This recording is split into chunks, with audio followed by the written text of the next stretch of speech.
concepciones que tienen los militares en prisión, etcétera. Y lo primero que hacen cuando llego a prisión es quitarme el uniforme verde olivo y darme un uniforme de preso, un uniforme gris de preso con una P en la espalda, como si fuera un preso común. Independientemente que los reglamentos eran militares, habían también muchas cosas que eran muy similares a la prisión común. Yo entro en un pabellón, en el pabellón número 3, que era, por la ley penal militar, los que están sancionados no pueden estar unidos con los que todavía no están sancionados por un tribunal. Sin embargo, allí en la Condesa me introducen en este pabellón con reos, reclusos que ya estaban sancionados y algunos reclusos que estaban esperando sanción por crímenes, asesinatos, violaciones, etcétera. O sea, todo lo que está contraindicado en la ley penal militar y está establecido que no debe hacerse, se estaba haciendo en la Condesa. Yo estoy en la Condesa y cada noche, en la madrugada, me llamaba la dirección de la prisión para que yo acatara los delitos que me estaban imputando. Vamos a recordarlo, insubordinación. Sí, la insubordinación por relación con extranjeros, con personas desafectas a la revolución, etcétera, etcétera. Ellos no podían llevarme a un tribunal para sancionarme porque yo quería separarme de la escolta de Fidel, porque eso no es delito. Entonces había que buscar un delito que me fuera impugnable para poderme sancionar, y ese fue el que buscaron. Yo nunca firmé esa declaración, ni nunca acepté esa acusación. Yo les recordaba ayer que lo que hizo Pérez Roque y lo que hizo Laje, firmando un papel, responsabilizándose con los hechos que le imputaban. Y lo que hizo el general Ochoa en su juicio. Y lo que hizo el general Ochoa en su juicio.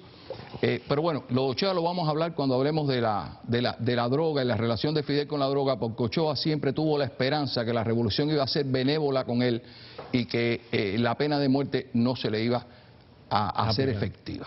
Eso es otro tema que lo vamos a hablar, porque para que los televidentes sepan, el juicio de Ochoa, Fidel lo presenció desde el despacho de Raúl en el MINFAR. ¿Usted estaba con él? Y yo estaba con Fidel y había un monitor donde Fidel seguía el juicio, y cuando Fidel veía que el juicio se iba del curso que debía tomar, a través de un botón le informaba al fiscal que él quería, a Juan Escalona, se le prendía un bombillo debajo del buró y Juan Escalona daba un receso y iba a conversar con Fidel. Pero esas cosas esas cosas las vamos a conversar cuando establezcamos. Pero dígame, vamos a llegar ahí, porque ese va a ser para varios programas. Sí. ¿Por qué decidió, simplemente esta pregunta, por qué decidió Fidel Castro fusilar a Ochoa? Mira, Fidel Castro decide fusilar a Ochoa porque Ochoa, si va a prisión y después sale, se iba a convertir en un enemigo de Fidel Castro con unos secretos verdaderamente extraordinarios con la relación a la droga. Independientemente que había que buscar un chivo expiatorio y con sanciones severas para dar la impresión en el mundo de que la dirigencia de la revolución no estaba en eso y que era dura, que tenía mano dura con el tráfico de droga en Cuba. Estaba conspirando Ochoa con el grupo militar para derrocar a Fidel Castro. No tengo prueba de eso. Y Fidel no tenía prueba. La prueba que tengo es que Ochoa estaba cumpliendo órdenes directas de Raúl Castro. De Raúl Castro. De Raúl Castro. ¿Y Raúl Castro estaba en la droga también? Claro, por supuesto. Claro. Después vamos a hablar de todo eso. Sí, eso es largo. Eso es un programa bastante largo. Es que cuando usted empieza con estas revelaciones, uno tiene que seguir repreguntando porque es interminable lo que usted nos trae. Sobre la Condesa, ¿qué pasó ahí? Usted estuvo 2 años ahí. Sí, yo estuve 2 años. Entonces, como le decía, nunca acepté mi delito. Eso me trajo por consecuencia que tuve que cumplir los 2 años íntegros de mi sanción, desde el primer día hasta el último día. Me elevaron 3 veces la propuesta de libertad condicional y nunca me dieron la respuesta, lo cual está en contra de todo lo que está establecido. Irónicamente, el día que yo cumplo mis 2 años, a las 12 de la noche, me llama la dirección del penal a las 9 de la noche para enseñarme la aprobación de mi libertad condicional. El último día. Yo dije que no lo iba a firmar mi libertad condicional y que yo iba a cumplir mi sanción completa, y me encerré otra vez. ¿Cómo fueron sus días en la prisión? Bueno, mira, hay una anécdota muy muy curiosa. Yo en la prisión, la única enfermedad que tuve en la prisión fue una otitis severa en el oído interno. Y lógicamente voy a la enfermería. En la enfermería había un médico que no era un médico recién graduado, ni mucho menos. Era un médico que llevaba 5 o 6 años ya de graduado, se supone, con experiencia.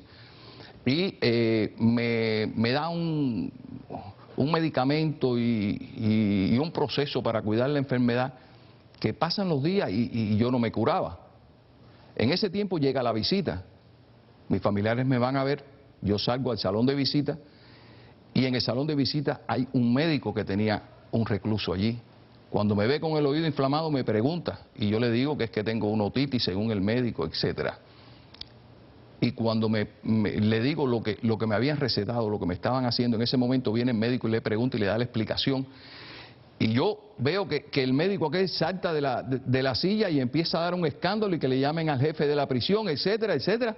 Y viene el jefe de la prisión y entonces le dice al médico: tú sabes bien que lo que tú le estás haciendo a este señor está contraindicado hace años y que eso le puede dar sordera y le puede dar incluso una afección en el cerebro. Allí todo el mundo se quedó y pasándole la mano al médico, porque el médico incluso dijo que se iba a quejar al Ministerio de Salud Pública. Bueno, en consecuencia, le dan la autorización a este médico para que fuera periódicamente, cuando él lo entendiera, a la prisión a curarme. Eso, bueno, me permitió que yo pudiera ver a mi señora porque iba con el médico, etcétera, y así. Pero a través de estas visitas, escondido en las ropas y en las pertenencias, las pocas pertenencias que nos dejaban pasar hacia la prisión, hacia la celda, el médico nos introducía Duralgina, cualquier tipo de medicamento para cualquier gripe, y me hizo la advertencia: aunque te mueras en la celda, no vaya más a la enfermería. Qué cosa, ¿no? ¿Qué se prometió usted en prisión? Ajá, yo estoy en la prisión y cuando me llega la sanción, porque debo decir que en el tribunal me pedía 8 años de privación de libertad. 8 años. Lo que sucede es que yo tuve, afortunadamente, un abogado muy bueno, que había sido fiscal, conocía todo este problema, y yo que había graduado en el 1985, aunque nunca había ejercido, pero tenía conocimiento de ley. O sea, desbaratamos el tribunal. Sencillamente lo de trabajo. El tribunal no tenía argumento para sancionarme. Se queda concluso para sentencia y me llega la comunicación en la Condesa de que yo había sido sancionado a 2 años de privación de libertad.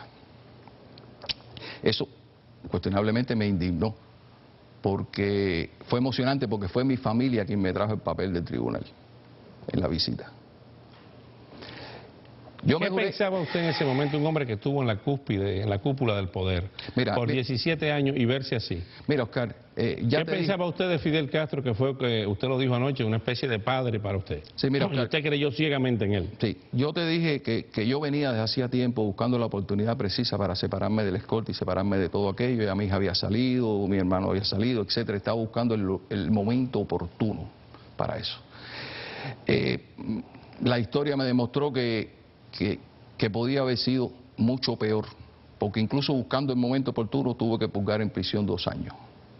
En mi casa se me hizo un registro como si yo fuera el delincuente común más grande de todo aquello, de todo aquel barrio, con gente de vecinos, de testigos, etcétera. Mi moral, mi prestigio, trataron de tirarlo por el Hablando de eso, hemos recibido, y es una información que se ha producido en la tarde de hoy, desde anoche estábamos recibiendo llamadas de información, y hoy en el canal se han recibido llamadas desde Cuba, donde se ha señalado que se ha desplegado un operativo en la mañana de hoy para quitar parabólicas, para quitar cables, para que no se vea el programa, porque anoche había muchas personas en Cuba viendo el programa. ¿Usted ha recibido alguna información en ese sentido también? Sí, bueno, yo lo que sí recibí de Cuba a través de mis relaciones que tengo con personas allá en La Habana, amigos míos fuera de la localidad donde vivo, que sí había una gran expectativa por ver el programa y que muchas personas sí vieron el programa. Incluso me enviaron estímulos como que continuara, que el mundo debía saber la información que yo tengo para precisamente tuvieran la idea de quién es Fidel Castro y qué es lo que está sucediendo en Cuba. Y que estas personas que van a Cuba, como hemos visto los últimos presidentes, a darle la mano al gobierno de Cuba, y estas personalidades, incluso hasta premios Nobel que van a Cuba, a decir que la revolución cubana es lo mejor, que la revolución cubana es el ejemplo para América Latina y el mundo, se den cuenta de todo lo que está pasando en Cuba y quién es verdaderamente Fidel Castro. Ese es mi mayor objetivo. Si yo lograra solamente con esta intervención mía en este programa que uno solo de ellos abriera los ojos, Oscar, yo estoy satisfecho. Vámonos a la pausa comercial. Usted ha traído más fotos esta noche, sí, y también ha traído más testimonios de la vida privada de Fidel Castro. El Fidel Castro de carne y hueso. ¿Quién es este hombre que, a pesar de que hay personas que dicen que sí saben quién es, no se imaginan quién es? Vamos a continuar con los testimonios del teniente coronel y las revelaciones del teniente coronel Juan Reinaldo Sánchez. Pero hay un hecho, un tema que es verdaderamente interesante, y es que no se puede estar en contra de Pinochet, en contra de Trujillo, en contra de Franco, de Hitler, de Mussolini y de Stalin, y presentar a Fidel Castro como un ejemplo de un cúmulo de valores humanos. Precisamente en el aspecto de su vida privada, de su vida personal, estos hombres que no tienen vida privada porque son entes públicos, se van a conocer por primera vez. Él nos lo ha prometido. Yo no sé lo que va a decir la vida privada de Fidel Castro, pero antes quedó una pregunta no contestada del segmento anterior, que fue lo que usted se prometió en prisión y su expulsión del partido, porque usted era miembro del partido. Yo era miembro del partido. ¿Desde qué edad? Sí, desde que tenía 25 años. ¿Todos los miembros de la escolta son miembros del partido? Todos los miembros de la escolta son miembros del partido. ¿Son depurados ideológicamente? Sí, sí. ¿Qué se prometió usted en prisión? Mire, en prisión, cuando veo que llega la sanción, como le estaba contando... De los 2 años. De los 2 años, y al ver la injusticia que se había creado conmigo, que se había hecho conmigo, yo recibo la noticia en prisión que yo tengo un hijo que le da una hepatitis muy grande, muy severa, y necesitaba reposo, como es típico en este tipo de enfermedad. Y según los reglamentos militares, a mi familia le debían pasar el 80% de mi salario. El 20% era para cubrir los supuestos gastos de la prisión.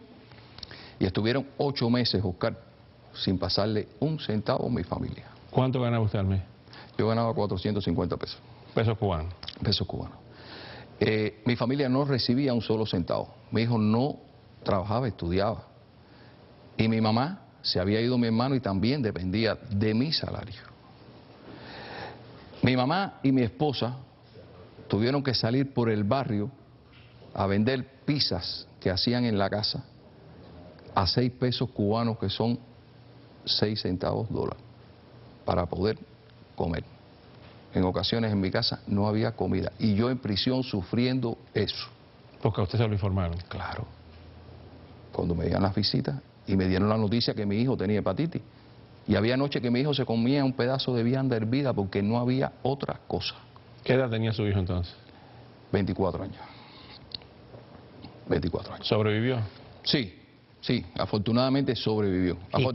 Afortunadamente, y debo reconocerlo así, gracias a muy buenos vecinos, gracias a mis familiares en Cuba y a la ayuda de los familiares que tenía aquí, que habían recién, acuérdense que mi hija llega aquí en el 94 y viene con un niño chiquito, había empezado a llegar aquí, viene a revalidar el inglés, porque ella es profesora en matemática y después tiene que revalidar el título de matemática, pero con los poquitos dineritos que tenía de algunos trabajitos que hacía, me enviaba dinero a Cuba para que mi familia me pudiera llevar a prisión las cosas fundamentales para estar en prisión. Después de eso, ¿qué se prometió usted? Yo un día estoy en el patio de la prisión y miré el cielo y me hice la propuesta, me hice el juramento de esto que estoy haciendo hoy, de que algún día el mundo iba a conocer verdaderamente todas las interioridades de Fidel Castro, y quién era Fidel Castro, y quién es el régimen que está hoy operando en Cuba. Si lo estuvieran viendo como lo deben estar viendo los jerarcas del MININ y del MINFAR, ¿qué le diría usted esta noche? Yo le pudiera decir que nadie está exento de pasar por lo que yo pasé. Fidel Castro utiliza a las personas, las aprovecha y cuando no le son útiles, las arroja como un papel. Cuando hay que buscar un responsable para un error, en la mayoría de los casos cometidos por él, los arroja, los separa y nunca más se preocupan. En los 2 años que yo estuve preso, que me fueron a la prisión, la única vez que fueron los militantes del partido a la prisión fue para expulsarme del partido. Esos mismos compañeros que en la reunión del partido me decían que se morían conmigo en la última trinchera y que éramos hermanos, más que hermanos, éramos la familia. Ninguno de ellos se preocupó por ir a mi casa a ver si en mi casa había comida o no había comida. Eso es ficticio, una utopía, eso no existe. Hay mucho odio en Cuba. Sí, yo creo que sí. Hay 2 corrientes aquí en el exilio, una que va a haber una reconciliación al final cuando desaparezcan los Castro, cuando desaparezca este régimen. Hay otros que dicen que el daño que se ha hecho es mucho, durante medio siglo, y que termina en un baño de sangre. ¿Cuál de las 2 tesis suscribe usted? Mira, yo estoy convencido, no es que creo, yo estoy completamente convencido porque viví allí dentro del monstruo y sé cómo piensan los Castro. No hay reconciliación posible con los Castro. Ellos están haciendo estos cambios ahora de ministro de Relaciones Exteriores para tratar de suavizar la persona que supuestamente pudiera entablar un diálogo con el gobierno de Estados Unidos. Están buscando una línea más débil, más diplomática, más floja, porque es muy difícil poner a Felipe Pérez Roques a dialogar con Hillary Clinton cuando Felipe Roque se ha pasado toda una vida criticando el sistema, criticando el capitalismo, criticando al gobierno norteamericano. Es muy difícil. Hay que quitar esa figura y poner otra. Ya entonces ya Felipe Pérez Roque no le interesa a Fidel ni le interesa a Raúl, entonces lo desecha. Eso es lo que ha pasado siempre.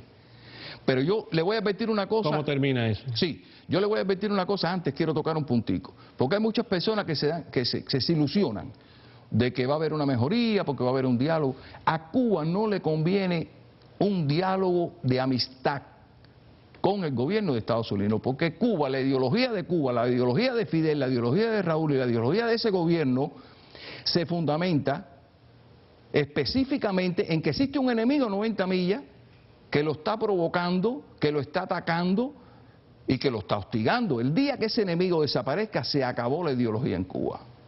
La pregunta es que me hacía, no creo tampoco que un cambio en Cuba sea por la vía pacífica. Lo que están y lo que tienen esos señores en su mano no lo van a ceder. Cuando muera Fidel, queda Raúl. Ya tiene asegurado sus fieles, ya tiene asegurado las personas que van a ser fieles a él cuando desaparezca Fidel. Cuando usted dijo anoche que en el 92 le dio esa crisis de salud a Fidel Castro, de que Raúl le dijo que la primera persona a ser informada era la señora Dalia Soto del Valle, después sus hijos, etcétera, ¿se habló de cómo sería ese funeral de Fidel Castro? ¿Va a ser un funeral faraónico o van a quemar los restos como hicieron con Vilma Espín? No. Fidel allí siempre lo que se habló es que Fidel se tenía que exponer en la Plaza de la Revolución y que vinieran presidentes y delegaciones y personalidades del mundo a rendirle el último tributo. Como Stalin, como a Lenin. Sí. Como a Mao. Sí, cómo no. A rendirle a la momia. A la momia, así. Vamos a la parte de la vida privada de Fidel Castro, que terminamos ayer precisamente con esa parte, la traductora de Fidel Castro, Juanita Vera. Juanita Vera. Pero vamos con una lista que usted había traído, unos apuntes que usted había traído de esa lista. ¿Con quién comenzamos? Bueno, podemos comenzar con Mirta Díaz Valar, que es conocido. Que fue su esposa y fue la madre de Fidel Castro Díaz Valar. De Fidel Castro Díaz Valar. O sea, esa es la primera mujer que conozco yo oficialmente de Fidel. Fidel hacía anécdotas, o sea, nosotros cuando nos reunimos en esas fotos que yo presenté de los cumpleaños de Fidel, de reuniones con la escolta, Fidel hacía la historia. Fidel se une aquí y enamora a Mirta Díaz Valar precisamente para buscar el apoyo de la familia Díaz Valar, que era una familia pudiente, y al final no lo logra. Eso es lo que él nos contaba. Después de... ¿Se lo contaba a ustedes? Sí. Así abiertamente. Sí, que él buscaba estatus con esa familia, con la familia. Sí, claro, buscaba un estatus, un apoyo. Fidel en aquella época, Fidel estaba naciendo como figura, pudiéramos decir, y necesitaba un apoyo, como es lógico. Después de Mirta Díaz Valar viene Nati Revuelta, la mamá de Alina. Alina, nuestra compañera aquí en el Canal 41. Cómo no. Tiene una hija, bueno, ya la conocen, que es Alina, y después de eso... Y él nunca hablaba de esas personas, se mantenía en la vida privada. No, mira, yo te voy a decir una cosa, y si digo algo mal, que Alina me corrija. Yo vi a Alina entrar al despacho de Fidel en 2 ocasiones, que Fidel la mandó a llamar, y siempre era para recriminarle algo. Algo que Fidel entendía que estaba mal, no es que estuviera mal de hecho, ¿no? Sino que él entendía que estaba mal. Y Alina tiene un carácter fuerte, Alina se le enfrentaba. Nosotros oíamos la discusión desde afuera, sí. Alina se le enfrentaba. Alina no era dócil. No era fácil. No era dócil. Y es cierto que, eso inclusive nos lo relató Alina aquí, de que quien se ocupaba de la familia era Raúl, que Fidel no se ocupa de los problemas de la familia. No, Fidel no se ocupa de la manutención, de los cuidados. ¿No? Sí. ¿No es un hombre de familia, Fidel Castro, o es un hombre de familia? No, Fidel no es un hombre de familia, pero es que los rasgos de eso lo vemos en Fidel niño. O sea, yo nunca oí en 17 años al lado de Fidel que Fidel tuviera una frase de cariño hacia la madre o el padre. Nunca. Bravo. Nunca. Incluso lo más que le oí decir es que sí había una relación de respeto, pero no cariño ni hacia la madre ni hacia el padre. ¿Y con los hijos no era cariñoso tampoco? No, mira, Fidel vive en la misma casa que viven los hijos y viven los nietos, pero a Fidel no se puede molestar. Fidel si está leyendo no se puede molestar, Fidel si está desayunando no se puede molestar, Fidel si está viendo una película no se puede molestar. Si alguno de los hijos necesita tratar un tema con Fidel, tiene primero que hablar con Dalia, Dalia se lo dice a Fidel y Fidel le dice el día, la hora y el momento. Una cita como si fuera un extraño. Hay que pedir audiencia. Los hijos. Los hijos. Los hijos de Fidel Castro. ¿Le tienen que pedir audiencia? Los hijos de Fidel Castro. No se puede interrumpir en ningún momento del día ni nada de eso. Eso es así en casa de Fidel Castro. ¿De quiénes más hablaba Fidel Castro? Bueno,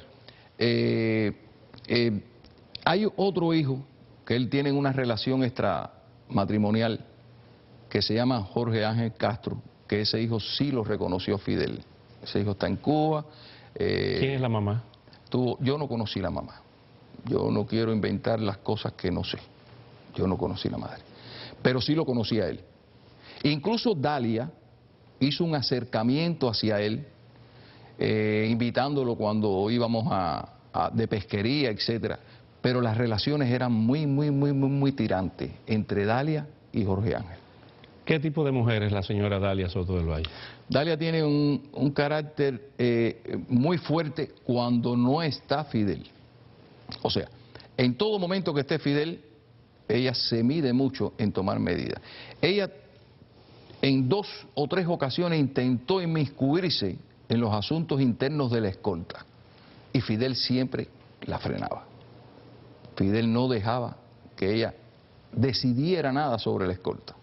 No podía dejarla, la escolta era quien conocía todas sus cosas personales y toda esa serie de cosas y no podía dejar que Dalia se inmiscuyera en la escolta. En ese sentido, Celia sí tuvo más acercamiento a la escolta. Celia Sánchez.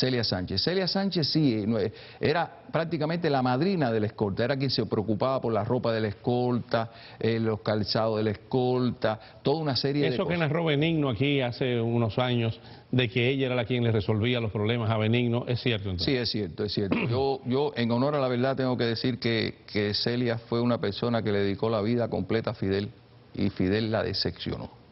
¿Cómo? Sí, la decepcionó porque en el ocaso de su vida, Celia se entera que Fidel tenía otra esposa y tenía los hijos que tenía con Pero Dalia. Celia Sánchez era una protectora de Fidel Castro o en el plano íntimo era mujer de Fidel Castro. No, era mujer de Fidel Castro. Oh. Claro, era mujer de Fidel Castro desde que estaba en la Sierra Maestra. Fidel Castro en 11 tenía el último piso, como yo dije ayer, que era la parte privada de Fidel. Fidel llegaba ahí casi todos los días, allí Fidel se cambiaba de ropa, allí Fidel comía, y la única que estaba allí con Fidel en el baño, cambiándose de ropa, etcétera, era Celia. Incluso nosotros estábamos en la parte de afuera del gimnasio, en la parte de adentro de su alcoba, cuando estaba Celia con él, no podíamos pasar. Y ella no sabía que tenía a esta señora, Dalia Soto del Valle. Ella no lo sabía hasta el ocaso de su vida, que murió de cáncer. Que murió de cáncer, que yo estaba trabajando ese día con Fidel, estábamos en Palacio y Fidel va a 11, y entonces que bajan el cadáver de Celia y se lo llevan en una ambulancia de allí de 11. ¿Qué dijo Fidel cuando se enteró que había muerto? Fidel en honor a la verdad, Fidel sintió la muerte de Celia, o sea, eran muchos años juntos, lo sintió. ¿Lloró? No. Fidel Castro nunca... No, hasta ahí no. Fidel Castro nunca lloró antes. No, yo nunca he visto a él ni con una lágrima. Por nada. Por nada. Yo nunca lo vi con una lágrima. Vamos a la pausa y cuando regresamos con la parte de Dalia Soto del Valle, los hijos y otras relaciones de Fidel Castro. Antes de ir a la pausa, Fidel Castro no cree en la institución familiar, ¿o sí? No creo que sea muy importante para él. No cree que sea muy importante. Regresamos en breve. Siguiendo con las personas, no concluyó lo de la señora Dalia Soto del Valle, con quien tiene ¿cuántos hijos? Tiene 5 hijos. 5 hijos. 5 hijos. Pero él conoce a Dalia. ¿Y sus nombres son? Sí, es Alexis, Alejandro, Antonio, el médico Antonio y Angelito, que es el más pequeño. Ese es el que yo, cuando dije que tenía la recaída en el 92, no se lo avisó porque era muy pequeño en aquella época. Sí, pero él conoce a Dalia, cuando Dalia, recién graduada Dalia de magisterio. Dalia es maestra. Es maestra. Y entonces a través de Pepín... Pepín Naranjo. Ajá, que era en ese momento ayudante de Fidel y jefe después, posteriormente, jefe del grupo de apoyo, de coordinación y apoyo de Fidel en el Consejo de Estado. Pero bueno, en aquella época era ayudante. Fidel se interesa en Dalia y Pepín logra el acercamiento a Dalia. De manera tal que queda invitada para cenar con Fidel, etcétera, y la cita se realiza. Se establece el compromiso y Dalia la trasladan, ya cuando se establece el compromiso serio con Fidel, se traslada a una casa que está en la carretera central yendo hacia Punta Brava, 1,5 kilómetros de Punta Brava, que nosotros le llamábamos la casa de Punta Brava. Ahí es donde primero va. Y Fidel le pone a un chofer con un carro para que atendiera a Dalia, Llanes de apellido, que era el único que podía ver a Dalia, tratar con Dalia, resolverle los problemas a Dalia. En esa casa de Punta Brava es donde Dalia tiene a su primer hijo, Alexis. ¿Nunca se casó con ella? Sí se casó. Se casó. Pero se casó después de la muerte de Celia. Oh. En el punto cero. 1980. 80 y... sí, 80, 81, 80, en esa 81. época. En aquella época había un abogado en el Comité Central del Partido de apellido Quevedo. Y Quevedo, un señor ya mayor, fue hasta allí, hasta el punto cero. El oficial de Estado Civil que los casó. Y los casó. El juez civil. ¿No? El juez civil. Entonces, le decía que Dalia tiene a Alexis en Punta Brava y tiene a Alex en Punta Brava. Pero Fidel sale de viaje, un recorrido grande, y en ese espacio de tiempo que él está afuera se comienza a preparar lo que hoy se conoce como punto cero, que tenía más condiciones, estaba más céntrico, tenía, o sea... Que un día usted nos lo va a describir a nosotros, a punto cero por dentro. Sí, como no, le voy a describir la casa de Fidel por dentro, todas las instalaciones, todo, donde está el hidropónico, todo. Pero aún casado con la señora Dalia Soto del Valle, ¿Fidel Castro siguió sosteniendo relaciones con otras mujeres? Sí, hubo otras mujeres con mayor tiempo, menor tiempo de duración la relación. O sea, después de Dalia... yo conocí una relación que él mantuvo con una aeromoza nombrada Gladys. Con una aeromoza. Que en los viajes que hacíamos, tanto dentro de Cuba como fuera de Cuba, era la que se encargaba de atender a Fidel como aeromoza. del avión. Y Fidel en su avión ejecutivo, que tengo fotos y después podemos describir por dentro del avión. ¿Tiene un avión ejecutivo? Sí, tiene un avión solo para él. Sí, todavía hoy existe. No es que lo hayan deshecho y lo puede utilizar incluso Raúl. O sea, y vamos a decir el lugar donde están. Gladys atendía a Fidel en el área privada. O sea, el área privada de Fidel en el avión está próxima a la cabina donde están los pilotos. Nosotros de la parte de los pilotos poníamos una escolta y de la parte de los otros asientos antes de llegar al área privada poníamos otra escolta, de manera que nadie pudiera entrar por ningún lugar cuando él estuviera con Gladys en el avión. Después de Gladys, conozco a Juanita Vera, pero la historia de Juanita Vera es un poquito más larga. Esa foto que estamos viendo, ese es el avión dentro del avión de Fidel. ¿Ah? Sí, ese es el avión de Fidel. Ese es el área privada de Fidel en el avión. Ese ahí, esa área privada cuenta de la mesa donde está sentado Fidel y un sofá cama. Ese que está detrás de Fidel ahí es usted. Ese que está agachado ahí. Ese que está agachado ahí soy yo. Y hay varias personas ahí que en su momento vamos a describir quiénes son, que son personas que tuvieron responsabilidad importante dentro de la escolta. Usted habló anoche de otra que se llama Juanita Vera, que es la traductora. Juanita Vera, ahí quería caer. Yo conozco a Juanita Vera cuando yo estoy en la Escuela Especialista en Seguridad Personal, año 1974, que todavía no había ingresado en la escolta. Yo ingreso en la escolta en 1977. ¿Por qué conozco a Juanita? Porque como instrucción dentro de la escuela, nosotros prestábamos seguridad como escolta a todos los presidentes y personalidades que llegaban a Cuba, como instrucción dentro de la escuela.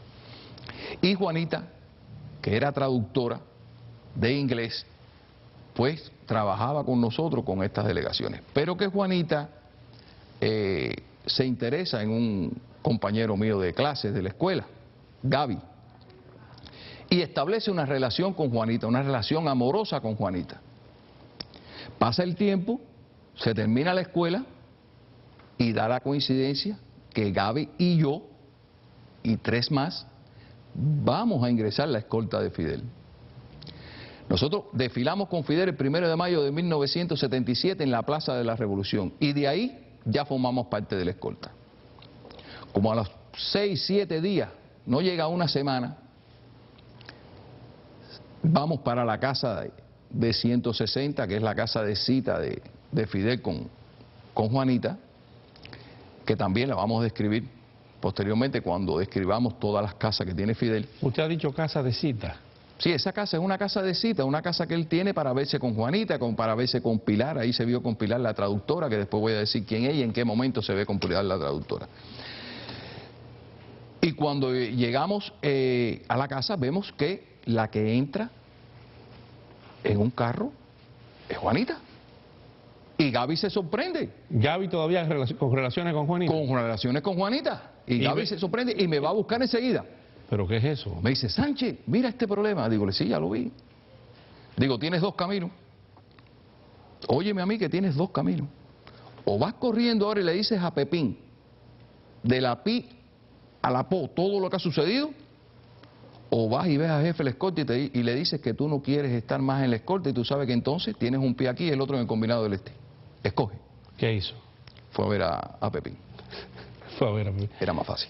Y no le dijo y Pepín entonces le dijo a Fidel. Sí, entonces va a ver a Pepín, le cuenta la historia a Pepín, que por supuesto él no sabía de las relaciones que existía con Fidel y Juanita, que él había conocido Juanita en otra situación, y Pepín se lo comunica a Fidel. ¿Y qué dijo Fidel? Entonces Fidel llamó a Gaby. Y unido a Pepín. Me cuenta lo que le dijo a Gaby cuando lo llamó. Esto es como una novela, ¿no? Pero de la vida real. Bueno, ¿qué pasó con su compañero Gaby? Oscar, Gaby, como le dije, tomó la opción primera, o sea, fue a ver a Pepín.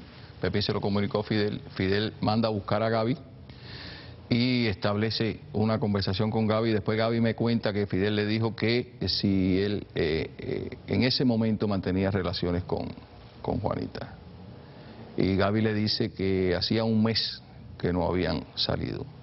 Y que desde ese momento él le prometía a Fidel que no iba a mantener, no iba a ver más a Juanita. Y Fidel le dice, bueno, yo sí te voy a decir una cosa.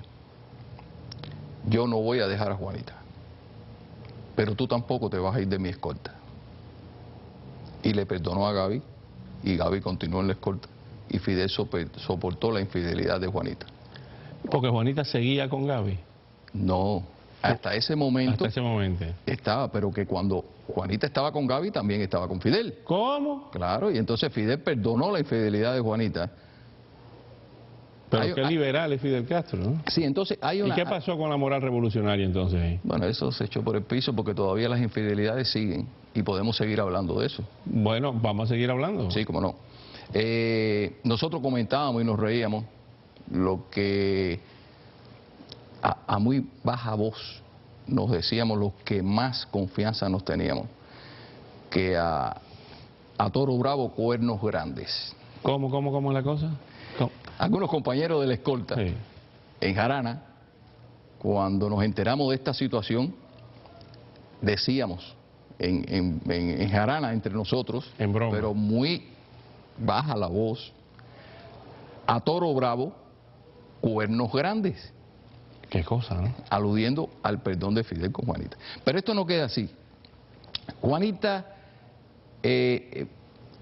una vez estamos en el aeropuerto y se manda a buscar un carro para llevar a Juanita a esta casa de cita, o la casa de Carbonell, que era como la llamábamos, muy cerca de 160, y alguien comete un error, el oficial de guardia, y manda un chofer muy joven de los recién llegados, y entonces que no estaba empapado de esta situación de Juanita con Fidel.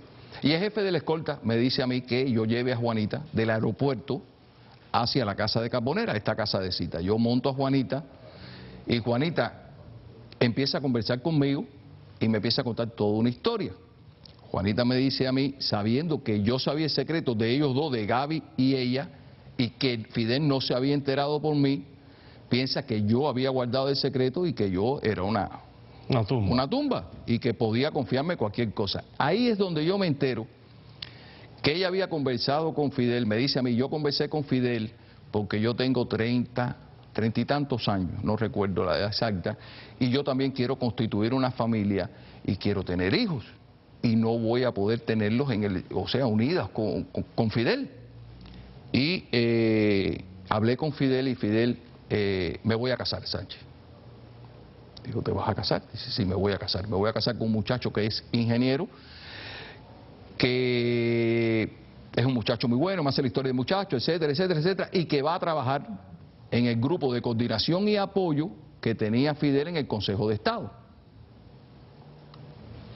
Y ahí me da la revelación del año.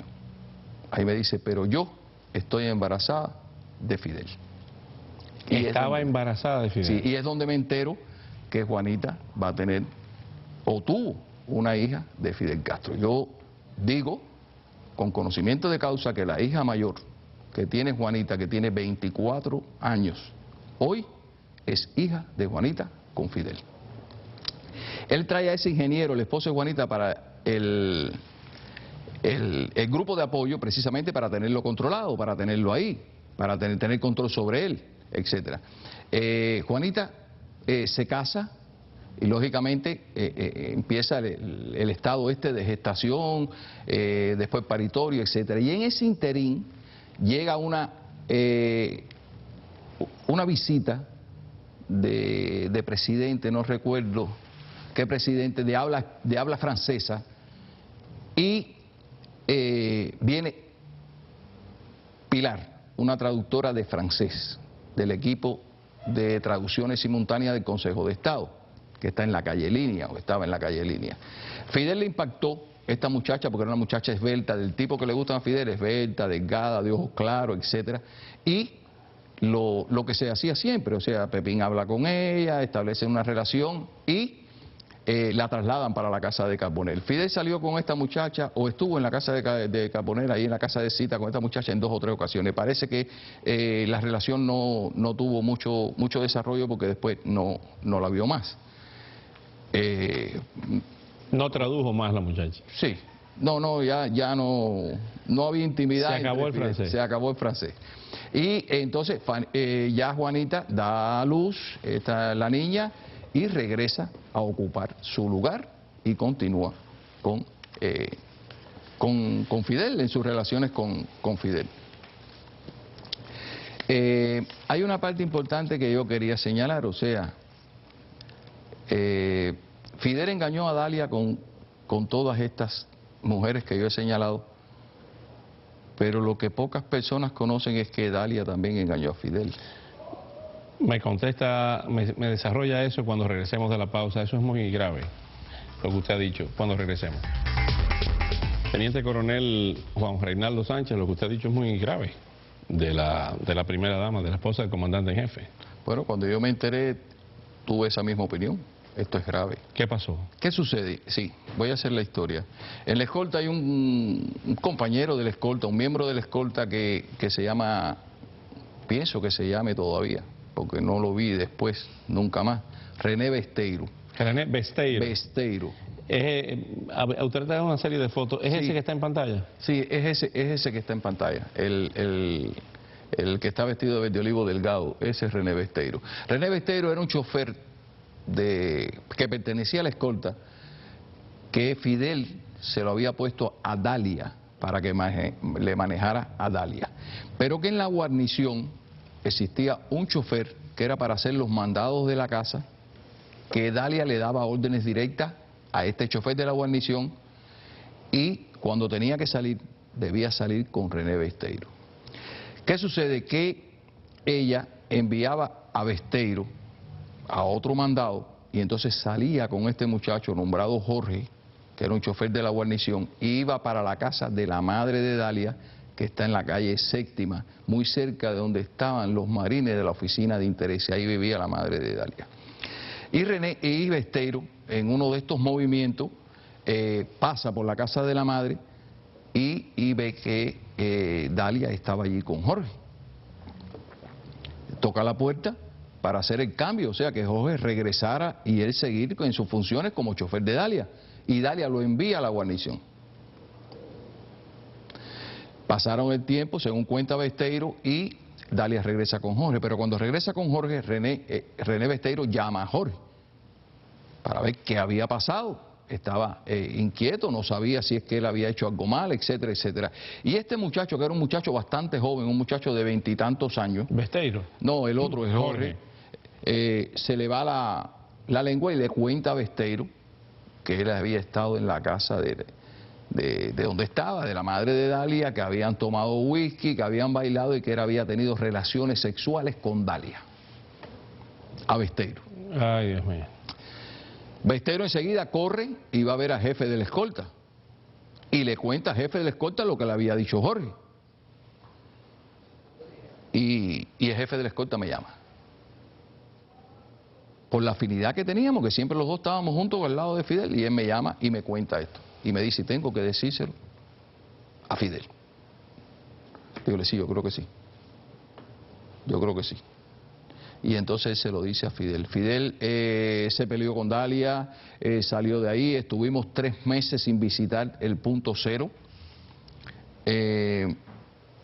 Después de los 3 meses, al punto cero, cuando nosotros íbamos llegando con Fidel, había que avisar, o sea, había una clave que había que avisar. En primer lugar, para que nos abrieran las puertas, los portones de la casa, y en segundo lugar, para que Dalia recibiera a Fidel en la puerta de la casa, cuando llegáramos con los carros y Fidel se bajara.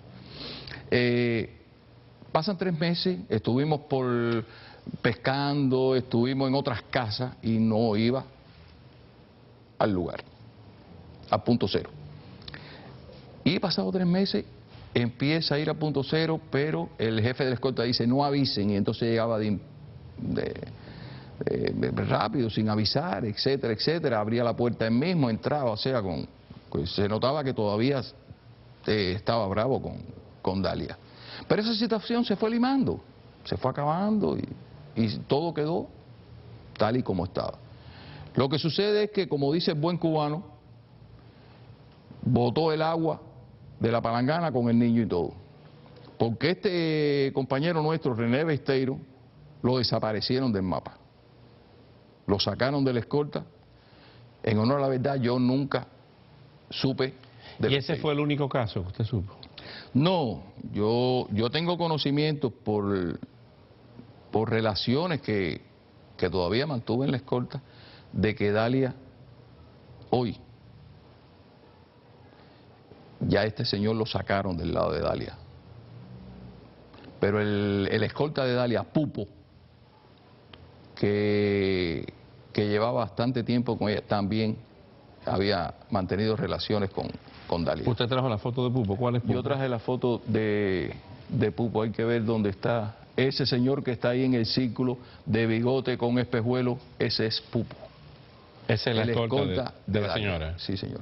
Y compañeros míos de ahí de la escolta, que yo mantuve relaciones antes de venir para acá, para el exilio, de muy íntima, me comunicaron que este señor... Ese que está en la foto ahí, ¿es muy común en la cúpula eso de relaciones extramaritales entre las parejas? Bueno, sí, como no, en la cúpula del gobierno se ha dado caso que una esposa de un dirigente se casa con otro dirigente y intercambian y vuelven a divorciarse y vuelven a casarse. Eso es común, eso es normal en Cuba. Eso es normal. O sea, normal. la familia disfuncional. Sí, y entonces dirigentes de mayor edad se casan con las hijas de otros dirigentes. ¿Cómo? Sí, eso es normal. Eso. Nos quedamos aquí porque se nos acabó el tiempo.